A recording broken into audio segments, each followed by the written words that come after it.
Everyone, and I'm thankful for you to give the time on a weekend. I understand you have many other considerations, and to take out the time is I appreciate that. So just to add to that, in my experience, so I have around 23 plus years of experience with corporates like TCS, HCL, SAP, IBM, and currently with Birlasoft. And out of that 23 plus years, around 18 plus has been into SAP, which is an enterprise software product in there. So my experiences in product management are in primarily into enterprise software, and that is there. So I'll give that perspective primarily, and not from the consumer um, technology specific. So I'll just go on that part. So first of all, in terms of I just define in terms of what's a project and a program and a product. So in terms of like project, if you go to the PMI for the standard definition, so it's a temporary endeavor undertaken to create a unique product, service, or result. So any kind of a project is temporary in nature with a defined beginning and with a defined scope, time, resources, and all, and we try to that. And when you group together a set of similar projects so as to optimize and get some benefits in terms of better customer management, in terms of better profitability, cost, and sharing of resources. So you have a program, and uh, you manage a group of projects together in that terms. When you go to a product, so I mean, if you talk in the software parlance, so it's basically an object or a system which is for a consumer or an enterprise use altogether. So, and the difference here is for a product, it is offered to a market to satisfy a particular desire or the need, which can be there in the market, or which is something which has come out in terms of something like an iPhone, which is not explicitly wanted, but basically it was envisaged in terms of that kind of, and you created that want, so to speak, and that's how that product becomes successful. So that's how it is there. When you have any project, usually the triple constraint of time, cost, and scope comes in along with balancing the quality. So we'll go towards on more detail on that part. So when you in terms of when you go to the project management aspect, so we have 5 process groups and 10 knowledge areas in PMI. And as a experienced project manager, you are expected to balance all this so as to deliver your project in time with good customer satisfaction and meeting all the needs of the stakeholders. So you when you go towards the process group altogether, so it's basically that you do the initiation, planning, execution, monitoring, and controlling, and the project closing, and you utilize all of these areas. So in each of these process groups, you have basically all of these knowledge areas where some of them are utilized, some of them not utilized, and you balance those needs to ensure that you remain on track in there, right? uh, so in terms of like the knowledge areas, you have the integration management. So you have basically the scope, time, cost, quality, and then you manage the resources. You communicate to the internal and external stakeholder on a timely manner, and that's how you. Uh, when I summarize it, actually, when to be successful into project management, if you talk about like the basic 5 very important things, so you should initiate the project well in terms of having a good kickoff meeting where you have all the internal and external stakeholders aligned. You should have a plan in there which is discussed with all of these stakeholders, and you arrive at that plan. So you've planned that well. Then it's about the risk register. So you have to anticipate internal, external risks and maintain the risk register, and preferably update it at least once a week or twice, or once in 2 weeks at least. So these aspects. And then you should also maintain a stakeholder analysis. So you need to map your internal and external stakeholders, especially, and who are influencer, who have partial role in that terms, and which are the most important ones. You have to do that kind of analysis in there, and keep a tab on if there is any stakeholder added or deleted in that terms, and be successful. And obviously when you create the project plan, you create a cost plan, so to speak, and you have to keep within those budgets. So these 5 aspects, especially when I want to summarize, in terms of having a good kickoff, having a uh, good MPP or a detailed project plan with the schedule and the resources, having a good risk register updated, then the stakeholder analysis and the cost plan. These are very important aspects in there. When you manage the project, so you will have basically how a project is managed and how you will be successful in that role. It also depends on what's the organizational culture, so to speak. And you cannot ignore that aspect in there if you want to be successful. So you might have certain org culture in certain way, some where it's very strictly I mean, hierarchical in nature, or those. So you have to you have to balance those aspects. So when you have any project, so as a project manager, your authority is limited in terms of how that organization structure is there. So if you have a function, if you have the like the functional manager, if the resources as well as the budget are controlled from the functional manager, and you are also not, say, full time, your resources are not full time on that, so you are limited in that term. So in that terms, any organization would have basically a weak matrix, balanced matrix, or strong matrix, or a fully projectized organization where not just your resources, your administrative staff, your profitability, everything is projectized. So you pretty much control all that aspect. So based on that, you have to take those steps to be successful in delivering the project properly. This is in terms of like when you integrate all the process groups and the knowledge areas. So you arrive at the project charter, scope document, project plan, execution part.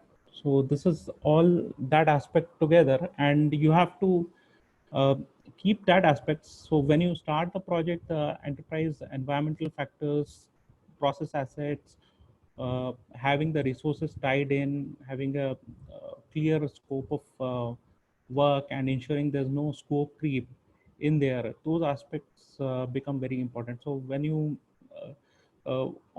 most of the time, the any project, if it's not meeting the goal, it's either due to the scope creep in there, if you don't have the resources with the correct skills in there. So and the requirements have changed and you have not addressed those requirements, so that can lead to the cost overrun and schedule overrun, and that part becomes difficult to control if you have not uh, been able to forecast those things, you anticipate those in advance in there. So you have to have a day-to-day view as well as kind of a futuristic view in terms of where you and your team are moving in that term. So you have to have uh, both that view to be successful in that. In terms of basically a day in the life or a month in the life of a PM, so this is how it will typically look in as part of it. So the project phase, deliverables, frequencies, and this is typical for a IT organization, how the daily, weekly, and monthly uh, deliverables for a project manager will look like. So in terms of when you are initiating the project, the contract sign-offs and SOW and securing the resources, that are the most priority things, and ensuring that is there in the knowledge portal, uh, and you work down your cost plan and SOW part properly. That is very important. Once you are in the planning stage, the revenue and PM targets and all those come into being, and you also have meeting with your kickoff as well as the meeting with the team. So that's where the interpersonal skills, ensuring how the knowledge is being retained, is everyone aligned to the goal uh, day to day. If you're running scrums in terms of clearing any of the points which have come in the scrums, and clearing those outs, having a backlog of the objects and ensuring that is getting addressed on a timely manner with the internal and external stakeholder is very important. And in the execution part, so you keep a tab on the revenue pyramid in terms of ensuring the profitability analysis part and all. So this is how it structures in there. And in terms of monitoring any of the variances which you have from the project plan, project cost plan, risk register, any of the things like, say, in last 6 months with this COVID-19. So if what is the variance if the resources have to be moved from the customer to the to work from home? Is all the customers aligned on that part? Are all their say for a banking and finance customer, all their security and all the other aspects, is that addressed? So all of these, like the unknowns which can occur, there are known unknowns, known and unknown risks which can occur. So accordingly, making the changes flexibly and ensuring all the stakeholders are aligned, that's very important for it. And that's how usually for a project manager. So when you talk about being a project manager successfully, so it's very heavy on the execution side. So you need both the hard skills as well as the soft skills. So you need a very good organizing and planning skills, be good with uh, data insights, able to crunch data and make the insights out of that, uh, be good in interpersonal and be a good in terms of a man management, resource management aspect. So with especially be able to, from a small team to larger teams, put in a org structure for that. So those aspects are very important in there. But pretty much, if you plan well, if you are good in some of those skills, you can be a good project. And in terms of a program management where it's a larger program and all, you can be successful. How is product management different? We'll come to that later on that part. So if you are a good project and program manager, that's, I believe, is a must to be a successful product manager, which needs some more additional skills in that terms. For being a product manager, you also need a good domain expertise in that area, and be able to conceptualize the product strategy roadmap, able to see 1 2 year 3 year 5 year plan in that terms. And I'll elaborate more on that part in there. So when you want to be a product manager, you should be able to define a clear product strategy and roadmap, run through with peers and seniors, test out that strategy and roadmap, uh, be robust on that part. And once you're fully satisfied, then you can start making the plan to execute it on the ground in that. Ritesh, can I ask a question? Yeah, sure. Yeah. So, can you give an example of maybe, one particular product that you managed? Even if you don't want to name the company, that's okay. Is that possible? Just to Yeah, make it more clear. Yeah. yeah, sure. So in I have been into enterprise software. So in SAP is the enterprise software, and it's a product. So usually as a project or a program manager, you implement, roll out or upgrade that product and maintain that product. There are also instances where with one of the company which I have worked with, we have co-partner with SAP, and there have been couple of products which I managed as a product manager. One is IMRO, which is into maintenance, repair, and overhauling, and one further product was iCrew around a decade back. So it's into basically railroad transport and all. So the in that basically we were addressing for enterprise software companies, basically the businesses, in terms of getting all their needs, especially the aerospace and defense customers, where maintenance, repair, and overhauling, in terms of understanding when which work orders have to be done, what time maintenance has to be done with in that term. So for a aerospace and defense customer, there was no particular software which was there uh, in the SAP area for that. So we co-partnered with SAP to create that software. So the companies which are already on that product, they were able to integrate their systems with that. And in terms of a product development plan, we had annual releases on that part in there. So I'll elaborate on that further in there. Sure. And also, we have a question. I just got a message from Amit. So he's asking that if we suppose do not have a technical background, like no coding experience, let's say, so can we be a successful product manager? Yeah, you can be as a successful product manager. So in product, you can if you're not having a good coding, so in especially in enterprise software, if you have good business knowledge and the domain expertise about that product, that is pretty much can be successful. I'll elaborate. Just a minute. I'll give me one minute. Sure, sure. And also, Amit, I'll also answer the question in the meantime. So, I have also done product management for some companies. So, it totally depends on the, product that you have. If you have a consumer product, where you don't really, I mean, of course, in every product management, there will be some interfacing with the IT. But let's say you have a consumer product. So, you would also be working on which type, where should we place this. I mean, what should be the placement on the website?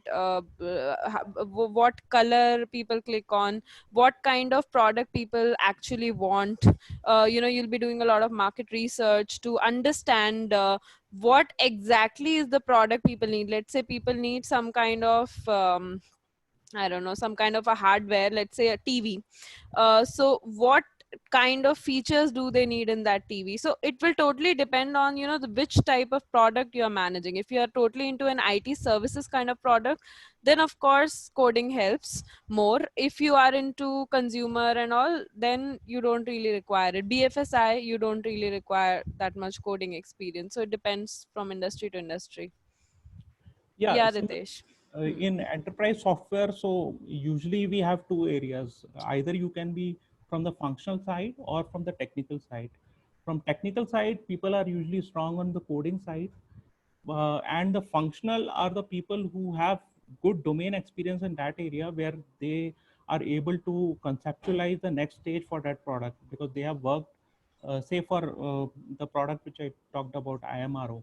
So maintenance, repair, and overall of that. So someone who has worked in the aerospace and defense industry in there, and from discussion with those business users, and going forward with that, that's how we evolve further releases for that on that. So if you have good expertise from the business point of view, that's fine with that. So as a product manager, you can be successful if you don't have a coding background, but you definitely require a particular, over a period of time, develop domain expertise on that, understand the marketing plan, understand how the industry is moving in that area wherever you are working, and be able to forecast some of those things. Because with the product, it's not just execution, it's also vision. You need to have a vision about how the industry is moving 1 year 2 year, and you have to be ahead of the curve. If you talk about all the like aspects, if you do a kind of a strict analysis, say a Pestel or a POTUS analysis, so you also have competitor products also in there in the same space. So you have to be ahead of the curve. So that way, I'll specifically the domain expertise and the vision. That's very important for that. Yeah, the Execution is domain, definitely there. yeah, the domain expertise will also help you when, because you will need to do a lot of secondary or primary research also, what the customers want. So you can also understand their needs better if you, at least, if you're very good with the domain. And a lot of product managers I knew, they were not at all technical. So I don't think technical skills are like a mandatory thing. If you have them, it's good, but they are not important, like they are not necessary to have. Yeah, if you That's, have that, that So, definitely makes a difference. yeah, You pretty much know, but that's not essential. It's yeah, good to have. yeah. Uh, so Ritesh, can I ask you a further question on the same topic? yeah. In terms, well, when you say that it's good to have, so how much level, in case of specifically about IT products, that the person should have the expertise around the technical? Is it about that understanding up to the level of architecture, or going a bit deeper, that how does the various, let's say, there are now API architectures, microservices are coming through. So how do they work actually? Because as a product manager, do I need to make a decision that what kind of a, um, how Hello. my engineering will implement something? Hello, am I Yeah, audible? yeah, yeah, Yeah. yeah. So my question is the depth of the knowledge, in case it's an IT product, right? And you are Mhm. mentioning about the enterprise SAP related products also. So what level of the technical expertise is needed in case it is an IT product? In terms of level of technical or business expertise, you should be able to conceptualize, like in terms of what's a good design, in, especially participate in design review. So some of you can start with say zero, but over a period of time, say you've developed a product and then a couple of years into the product, you should be able to when you're working with the technical business testers and the UX designers, you should be able to add into those discussions over a period of time. So that is where, and some of this, especially the UI UX part, if you are working with the end users, so those aspects, those insights to the technical team as well as functional team, that will come in very handy. So that is definitely, like, if you're I mean, you should be able to add into those discussions to So be how do I good at. build up that competency? Currently, I work in BFSI. I have a good domain knowledge. Okay, I have a above average domain knowledge. But what I'm struggling as a transition to a product manager role is specifically that the depth of the technical knowledge. So now, if I want to build up that, like you said, I should be able to add into the design discussions. Yeah. How do I build up that competency? See, like, say for any area, say for BFSI, so technology is means to that end. So once you conceptualize a product, then you have to be technology agnostic in terms of which technology you would choose, whether it will be an enterprise software or you'll go with a SaaS based product or something. So obviously you can't have expertise in each of these areas. You might have some strength area, you might have done some coding, say in Python or in ABAP in there. But pretty much over a period of time, once you have developed that product, once uh, in the next release and all, so what are the differences in there?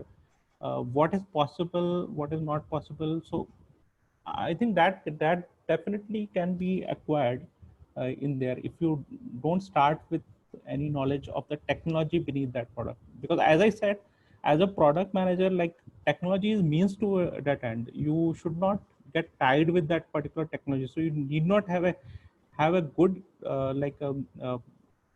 have you might not have any expertise on that, but over a period of time you should be able, when you're working with that team, you can develop especially the UI UX part, especially the what would be relevant to the user, uh, if you are what is the sequence of screens which are being developed. So some of especially from the technical and side, people do not have that kind of insight. So once you have that domain expertise, you can add to those discussions. Okay. Okay. Great. Just Thanks. adding, yeah. Hi. So let's take the questions at the end. Whoever has any question, they can write in the chat box, and we can take them up either at the end or maybe in the middle also, if possible. Yeah. I don't have that many slides, so I Yeah. definitely that is going Q&A is going to be the uh, be something which will be definitely interesting, and I look Yeah. Like we'll take forward. it up at the end. I mean, everybody can write Yeah. their queries. That's it. Yeah.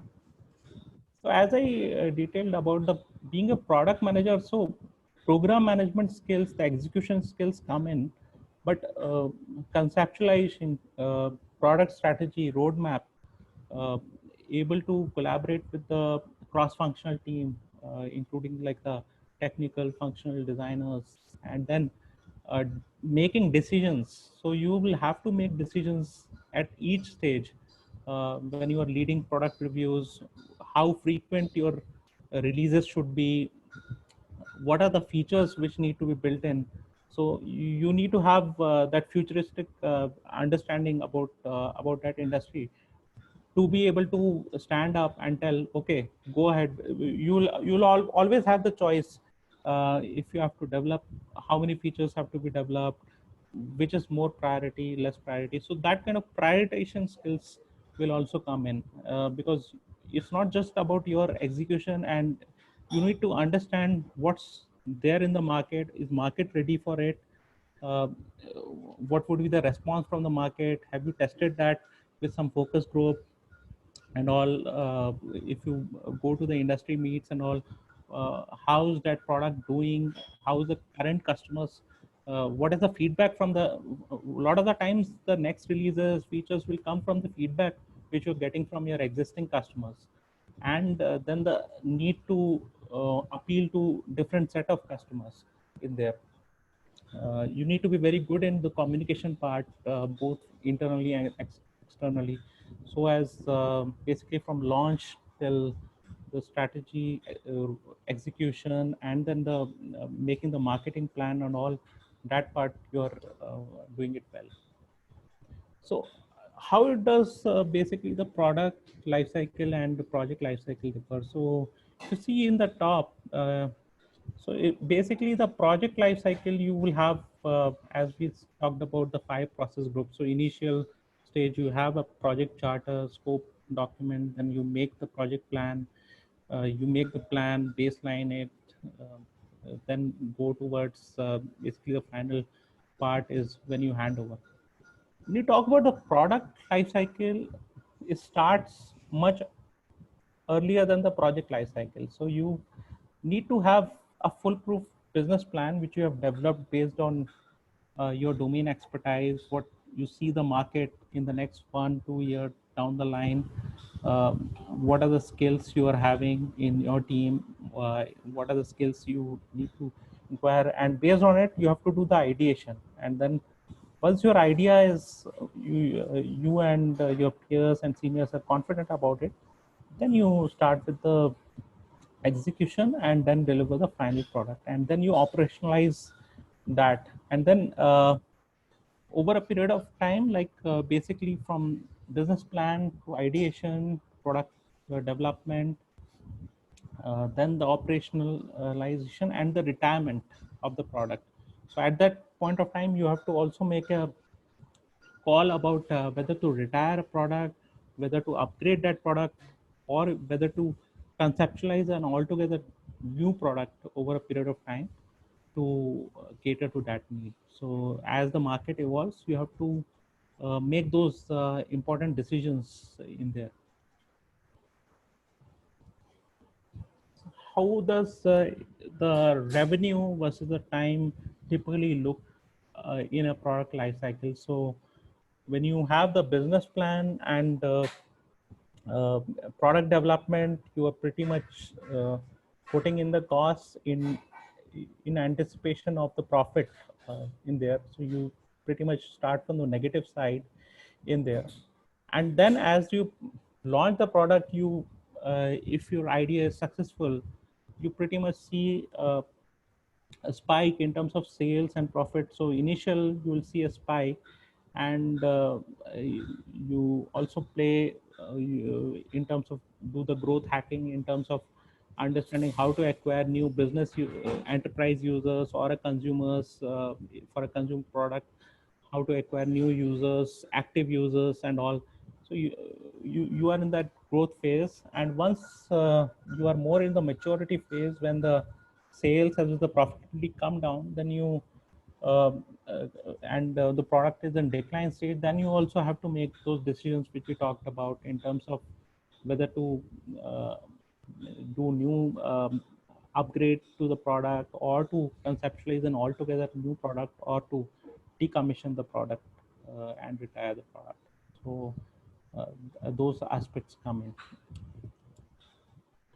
So as we talked about, so each product lifecycle, you have to play different role in the product management side. So at the start, you have like basically play more as a subject matter expert, understand the market uh, fit, how your product fits in the market, what is the want, desire, or a need or want it's trying to meet in the market, whether it's already addressed or not addressed, and accordingly you also work with some focus groups of the customers to test your idea, and that's how you, and in more of a growth phase, so you play the growth hacker role in terms of increasing the reach, scale, staying competitive, especially once your product catches on, getting more users in there.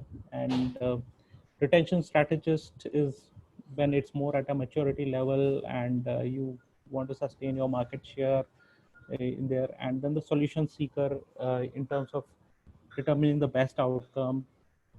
So as a in this role, you have to think both. You can't be saying that I'll just do strategy and or I'll do just operations. You have to have a holistic view.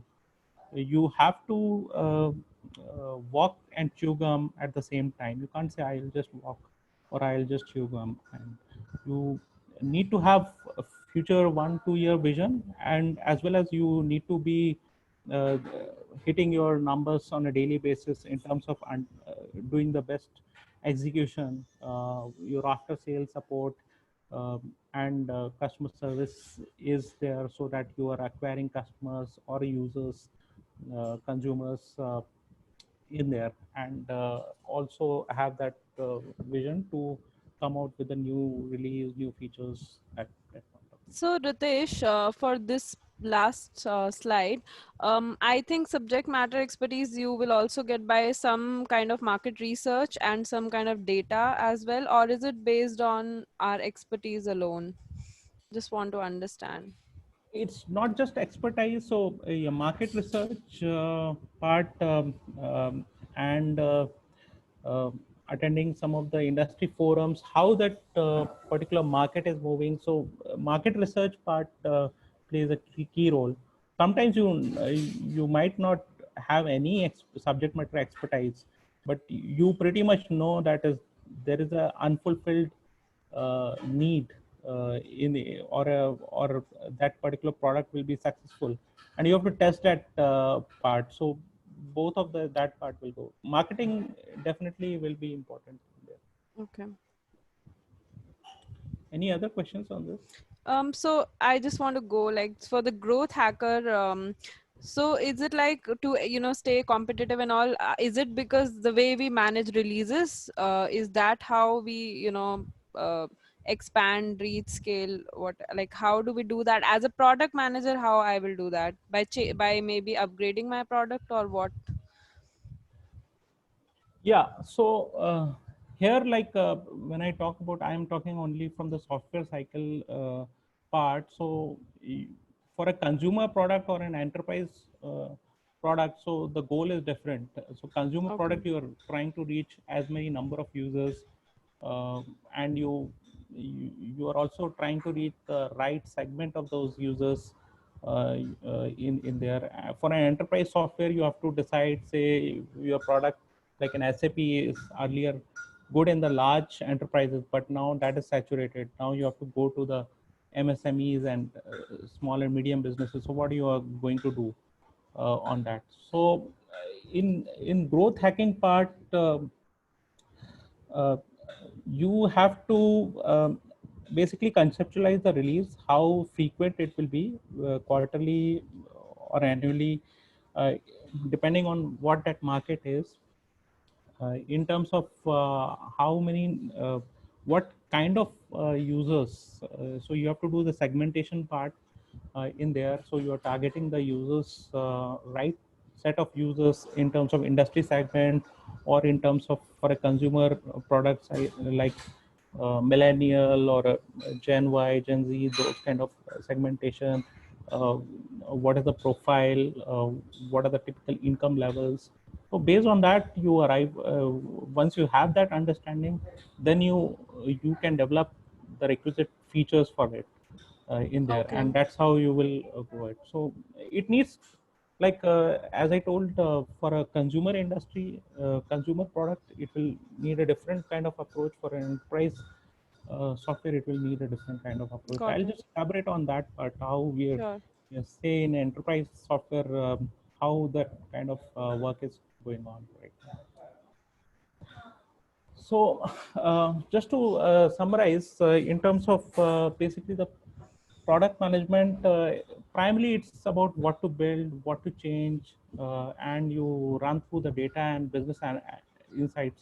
So at any point of time, you have to keep that eye on how is your product doing in the market, and you have to make those changes. So when you define what are the success measures, so customer segmentation, investment, how the revenue, user acquisition, and those aspects, you have to define clear metrics so that you and your team are aligned on what you are trying to achieve, and you have clear way to understand, define success or failure of that product, right?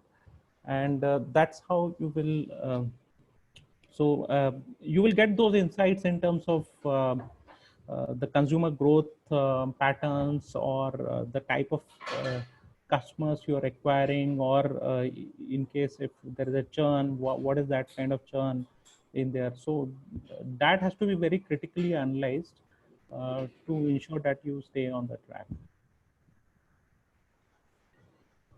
So I think we covered some of those aspects already. So just to summarize, uh, any product will just solve the particular market needs, define the product vision, gathering the market, customer requirements, as well as do the competitor analysis, which is required. Business case, developing the business case as we saw earlier. So before you start the execution, the business plan, when you are developing, that is the part when this will come in, and you will need to bring in key resources. This is common to any good product or program management part, and testing and UI UX, running beta tests, and the marketing plan that plays a key role. So I think this is pretty much summarized in terms of how you, any success of that product is dependent on what is the type of the product, what is the level of maturity in that particular industry, and what your product is trying to fill in, and which particular phase is your product operating in there. I'll just so this is some of the common things. So we talked about market knowledge, business vision, strategic thinker, technically sound, which is we discussed about that part. So being an excellent technical background helps in understanding the wireframe of the product. That's the part. And leadership and execution ability definitely required in any of this, and clear and sound communication.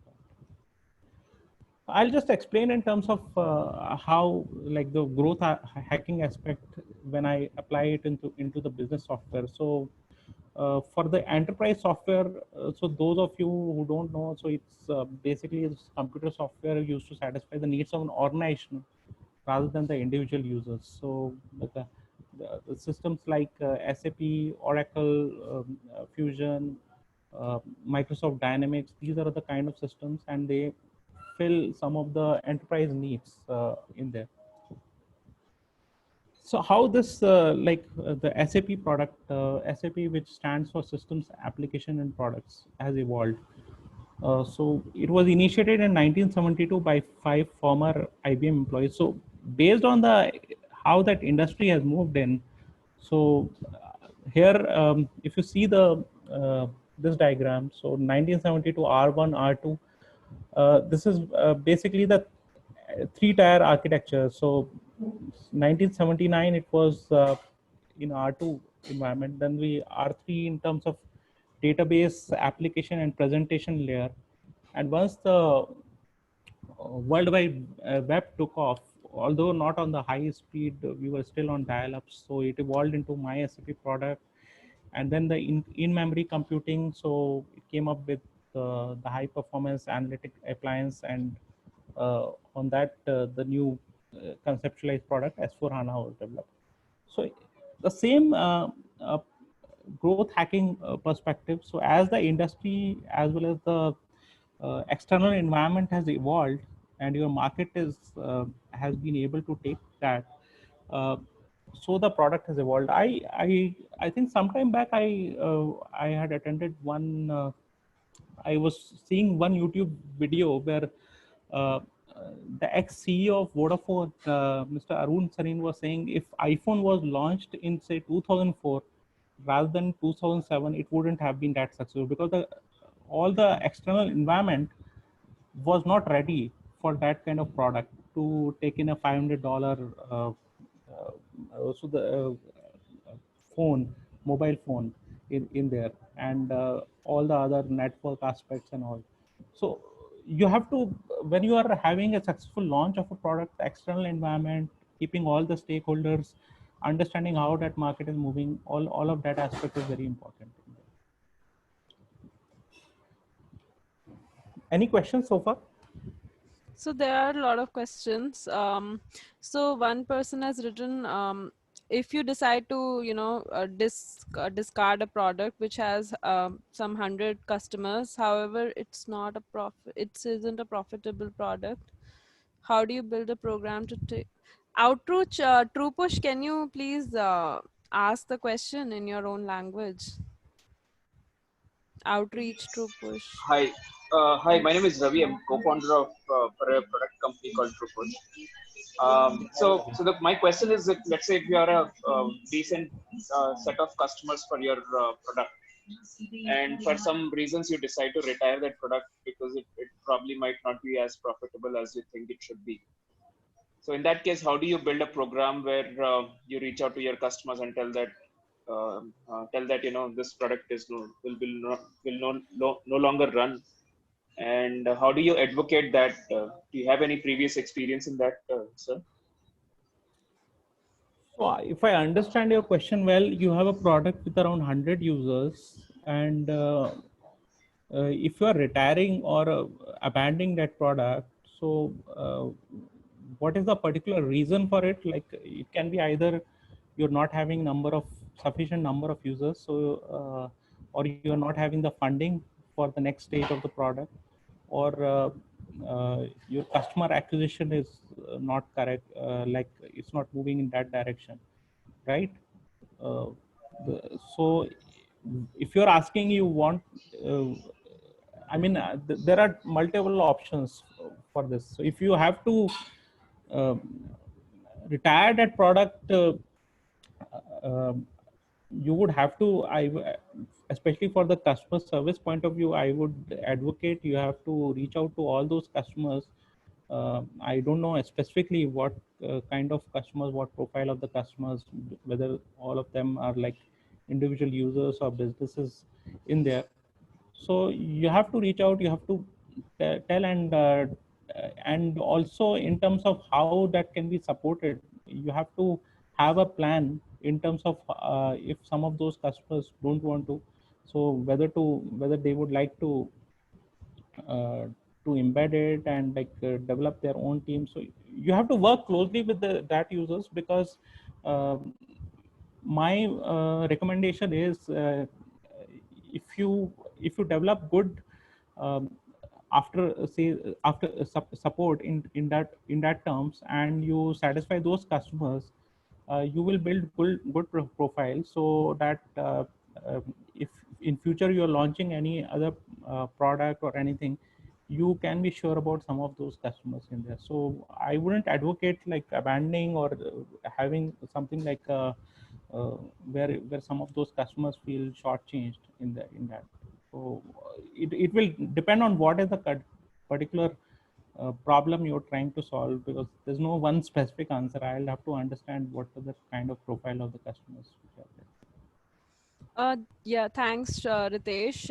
So one more question we have from Nidhi Zanwar. So what are your views on the PMP certification, and does this coursework, help maybe the project managers get a job, or also in the day-to-day functioning?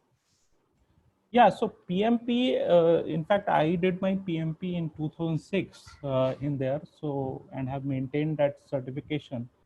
So PMP is definitely good in terms of it organizes all the project management and program management knowledge, and tells you in terms of when you are comparatively lesser experienced, you don't know the when you are trying to analyze the pros and cons and trying to take a decision.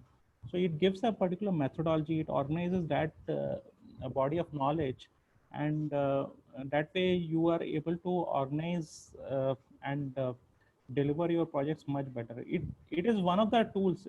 So having a PMP certification, good, but it's not something like, I have seen very good project managers who were not PMP certified also. So It's good to project, have, yeah, not essential. Is it's that not what you mean? essential, but it gives you that kind of knowledge in terms of all of PMBOK is developed based on feedback from a lot of experienced managers, and that is evolved. When I gave, it was on third edition. I think now it must be fifth or sixth edition. So based on that, you develop that framework and to take decisions. But there are a lot of softer aspects of a project manager also. Some of those aspects don't have specific yes, right, right or wrong answer. So same approach in one client and the same approach with other client will be different based on what are your stakeholders, what are their wants, which things they are more particular about, whether some of those customers are like more of flexibility. So sometimes you have to take a more of a structured approach, sometimes you have to be more flexible, so you have to tailor that approach.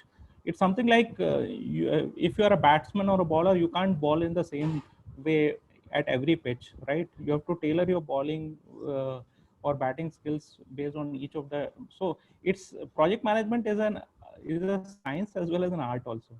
So interpersonal skills, listening skills, communication, uh, uh, conflict management wherever required, that also plays a very good role. And so having PMP is very good, but it's not something if you don't have, you cannot be a project or product manager. Also, Ritesh, see, you have a very rich experience. So, of course, I mean, you would know the nuances way better.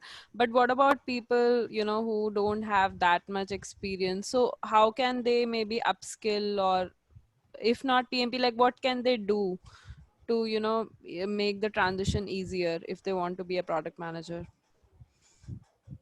So for being a good product manager, first you should find out what particular industry or a problem you're interested to solve, and then uh, try that approach. So first of all, if you have that knowledge, that's good. In terms of if you don't have that much of first you should play some other roles where you have the understanding about the software in terms of a functional, technical, or testing roles, or as a business process domain expertise.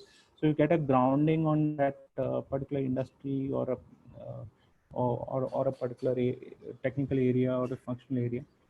Once you have performed those roles, then PM, they also have one certification called CAPM, which is lesser than project management experience. I think PMP earlier they required at least 6 years experience. I don't know whether now it's higher or lesser. So if you have lesser experience, you can go for a CAPM certification. So it will preparing for that examination gives you some of those understanding uh, about that particular knowledge area, and how to go about it. It just structures it. So if you have, say, less than 5 years experience or something, you may want to consider doing that just to have a better understanding of that particular area. Sure. So coming back to this product, we talked about how this business software product SAP has evolved from, say, 71 to now, and how the company has evolved in terms of, like, it started with the R2 structure mainframe. So it was having $5 billion, 60 employees, 50 customers, and then around 92 it developed into a three-tier structure: database, application, and presentation layer. So it was hitting around 400 plus million, 3,200 employees, and that way acquired 20 from 50 customers to 2,800 customers. When around the dot-com era, when the World Wide Web and those part was just taking off, so it further evolved into entire architecture where they have extranet and all those parts, and integrated with web. So earlier it was just an on-premise product. You need to have that installed on your desktop. It's not mobile enabled or anything which is on the go or anything you have. So pretty much large enterprises were their customers. So it evolved where they provided web connectivity and also kind of like from 424 million to 6.3 billion. This is the customer increase. And then now with basically in time of in-memory computing, so they evolved into an S4 HANA, which is more of a cloud-based product. So from on-premise, they have now the product which is supported on-premise as well as private or public cloud. You can opt for Azure or a GCP or AWS. Earlier, you have to have either Oracle DB or SQL Server on which, and you have basically the Fury-based applications which can run on mobile. So this is just an example of what, in terms of growth hacking, they have done. So as the environment has evolved, the basically the organization the top leadership as well as the product managers, they have understood and they have expanded the product reach also. It started from just being a manufacturing product, good for manufacturing industry, then evolved into finance, and then industry solutions. They are now have 25 industry solutions from utilities to even for sports and all. So that is the kind of range. This is just an example which I'm putting in terms of how you scale up a product in terms of understanding the needs of in each of those era and building it. Now this is around 2015, so now it's around $25 billion. I just saw the figure today, around from $17 billion it's to 25 billion. Employee size have increased from 68,000 to around 1 lakh. Similarly, customers are, I think, at least 400K customers. And now they are currently evolving in terms of it's still having the perception of being for large enterprises. So now I'll just tell you what they are doing for appealing to small and medium businesses also. So we are running short of time. I'll just quickly do that. So I just attended one of the Sapphire's session a few days back. So they were evaluating how the MSME sector in Indian economy is doing. So we have around 63.4 million MSMEs with around 335,000 small and medium enterprises, and around 19.5 of them have around this much capital. So it's around like current contribution in GDP is around 29 to 30%, exports around 50%, but it provides employment to around 1.1 billion people, and they're anticipating it to increase to 50% and by at least 2025. So what is SAP doing for it? So typically SAP implementations for a large customers are into crore or anything. Now they have evolved into basically, I'll just, not this one. So now they have a solution in terms of which can be implemented within 2 weeks at a cost of around 40,000. So which is trying to appeal to all of these MSMEs, which typically don't have IT systems, right? So they're providing some basic IT systems and way to do invoicing, customer billing, and GST solution and all, with just a 40,000 rupees implementation in 2 weeks. So this is how they're targeting to the next stage of getting the customers in there. I'll just run through because we're running short of time. I'll want to take more questions. This is something which is some of the tools for being a good product manager you can see in the net. So you have McKinsey 7S model. You have to understand these frameworks when you are taking some of those decisions. Pestle analysis, which you might have, so you want to look into, and Porter's 5-4 analysis. So when you are evaluating, doing competitor analysis, whether there will be new entrants, bargaining power of suppliers, buyers, threat of substitutes, that kind of analysis you should be good at when you are trying to evolve your product to the next stage. And some of the soft skills which are required, so obviously strong leadership, coaching and team building, having a good effective team, motivating them, being good in interpersonal skills, building trust, strong communication, effective written as well as verbal communication on a timely basis, understanding the cross-cultural aspect, because most of these teams now are global teams, so you that aspect comes in very important.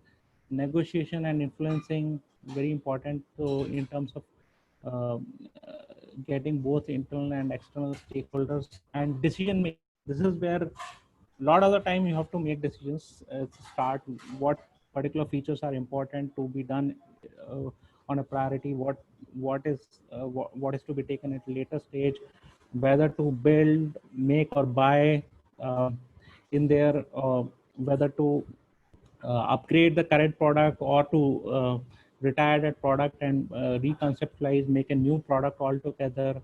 Those all aspects are very important soft skills. So you have to have good framework, but you cannot be a good product manager unless until you have those soft skills also. So this is what is there. We have still time, so I'll just open it to questions there. Yeah, anybody can please ask questions if they have any. So I would like to ask a question in the meanwhile. So if we are not from a product management background, then also, but let's say we are maybe in a technical managerial role, or I don't know, general management kind of role, not exactly the same, but some some skills we have which are required for being a product manager. So how smooth is that transition going to be? Yeah, good question. So you can, from being a technical product manager or program manager, you can evolve to a good product manager in there. As you work through your career, so you try and build domain skills in that particular area. You might have something which you are more passionate about, study about that from the entire 360-degree in terms of understanding the whole industry as such, and then evolve, have discussion with, uh, based on, you develop your network. So based on that, interact with experts in that area. There you will come to understand in that particular area what are the good things in current product, what are not. That way you evolve your point of view about, say for energy and utilities industry. What is the what is the something which is missing in that particular. I just had like a couple of years back in one of the, I was in Washington giving a presentation to a CIO of a large utility provider, and he told, see, we have one business problem which no company has solved, no IT provider has solved. So every year during the cold season, they have basically all of these pipelines, gas pipelines. So they have failure points, and they have to keep the staff which will be serviced, which will service them. And this is something very important, like in Canada or in Northern America. So you cannot go without heat. So you have to plan for the staff, and accordingly it will dispatch the van and get this. But no one is able to do a predictive analysis of what are the failure points. They have all the data from the AUC, which is the regulatory commission. So where those, but no one has evolved a model where they can predict, okay, this particular area will have so many incidents, where, and accordingly resource deployment as well as basically the technician deployment is optimized. So even a 2% 3% change will lead to millions of dollars in savings for this. So this is the kind of like insights you get when you talk to those experts about it.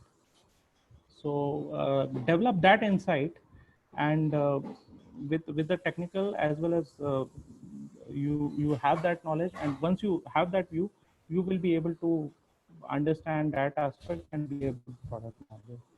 Sure. So there is a question by Harish. So he's asked that if you don't have the technical skills, then I mean, how do you get those skills? Which courses do you take? So I think, Harish, that will totally depend on the product and the industry. If you want to be a product management in analytics, then you need to do courses. Maybe there are so many sites, Udemy, Simply Learn, etc., where you can get the required technical knowledge. Would you like to add anything there, Ritesh? Yeah, so this is, I mean, this cannot be a one answer. So depending on Yeah. what is your field of work, it depends. So if you are in analytics, as Shalja has told, if you're in business software, you have to take some of the SAP courses in there. If Yeah. you are into AI and ML and DL, you have to take those particular courses. So depending on which particular industry you are there, take those courses. Some of their being a you might, if you have a good domain expertise, you are able to conceptualize what are the needs. You can step in as a domain expert, and I have seen people who are who are good domain experts being very good product manager without any technical background. Yeah, but still, if you still want to learn technical, what I do is, I mean, you can just Google, you can check the LinkedIn profiles of people in similar, industry where which you are targeting. What Yeah, kind of maybe, technical expertise. I don't think so much of technical knowledge is not even required, but still, if you want, then you can just see what kind of technical skills they have and learn online. correct, correct. And also, Ritesh, what are the major challenges, in your career as a PM that you have faced? And maybe if you could tell any experience that you think, which could help the future PMs. Yeah, Yeah. Hmm.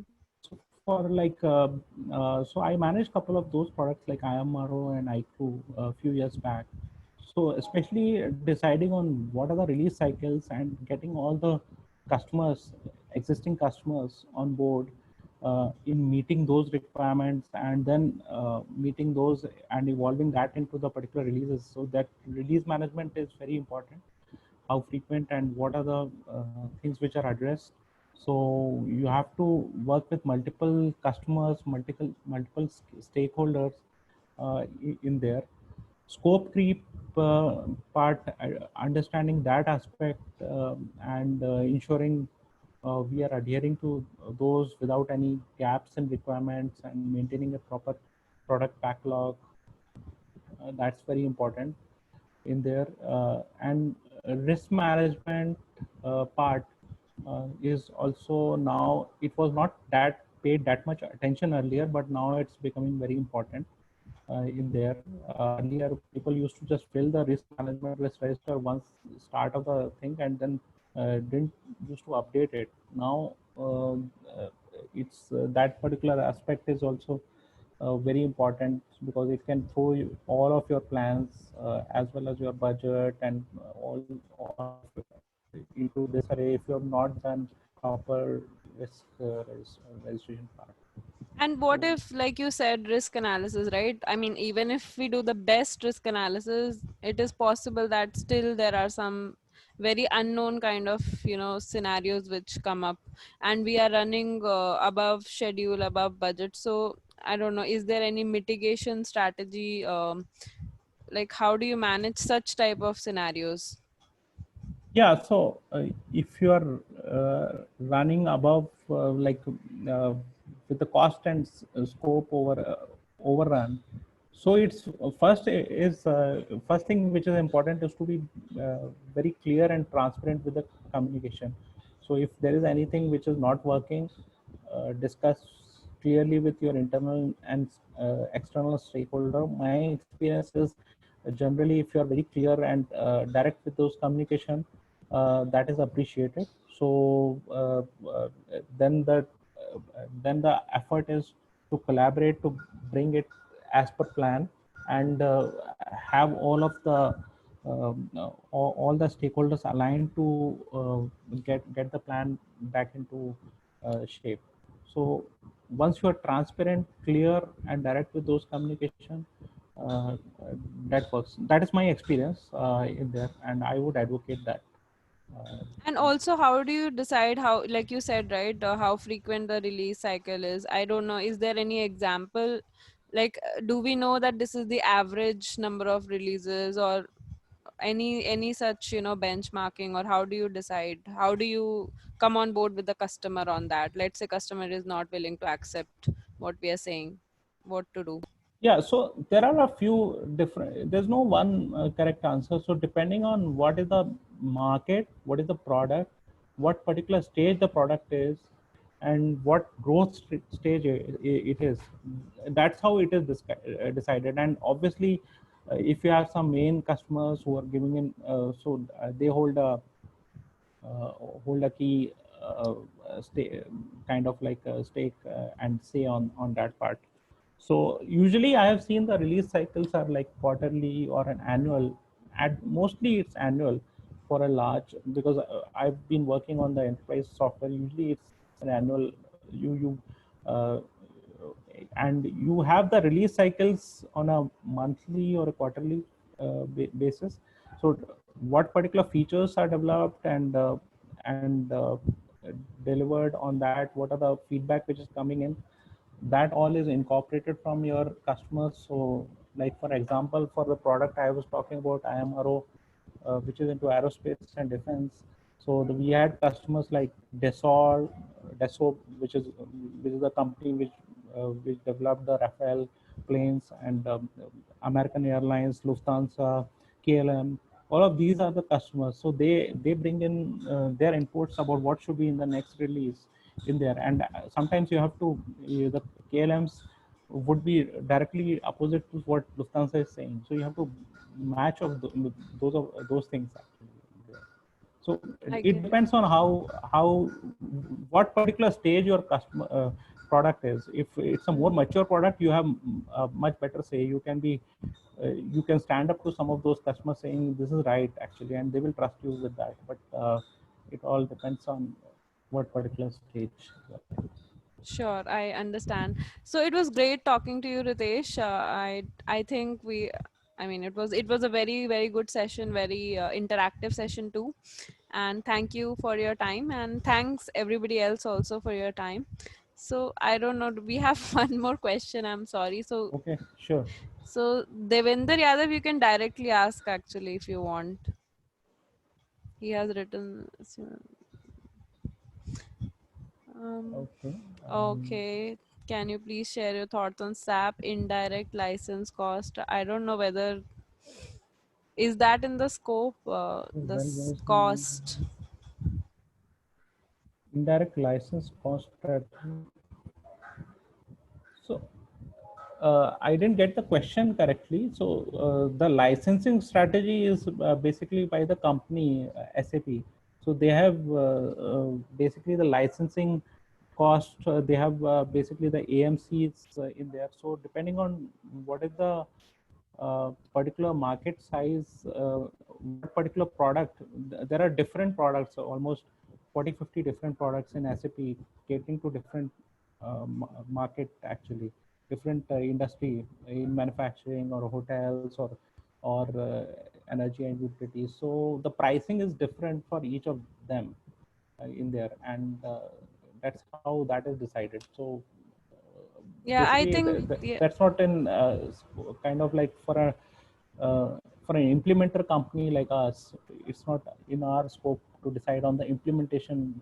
When we implement it, we do the pricing and we work with like say when we are bidding for one project, so Infosys, HCL, TCS, so all of those aspects are taken into, and that's how pricing is evolved depending on the what are the needs. So it's not one specific. Usually the customers have their own processes, so you have to develop reports, RICEs we called it, workflows, reports, interfaces, conversions, exit forms, and do the config. So based on that, pricing is evolved for any implementation, upgrade, or rollout. yeah. Thanks, Ritesh. It was great having you with us, and we will be sharing this recording also on our YouTube channel so that other people can also, avail the benefits of whatever you just told all of us. Thank you for your time. Sure, sure. Thanks And everyone for your thanks. time. Thanks, Yeah. Shalja, for moderating and inviting me. I thoroughly enjoyed it, and have a good weekend, all of you. Thank you. Yeah. Same here. Thanks. Thank you. Thank you. Thank you. Thanks, everyone. Bye. Bye. Thank you. Thank you. Thanks, everyone, for joining. Bye.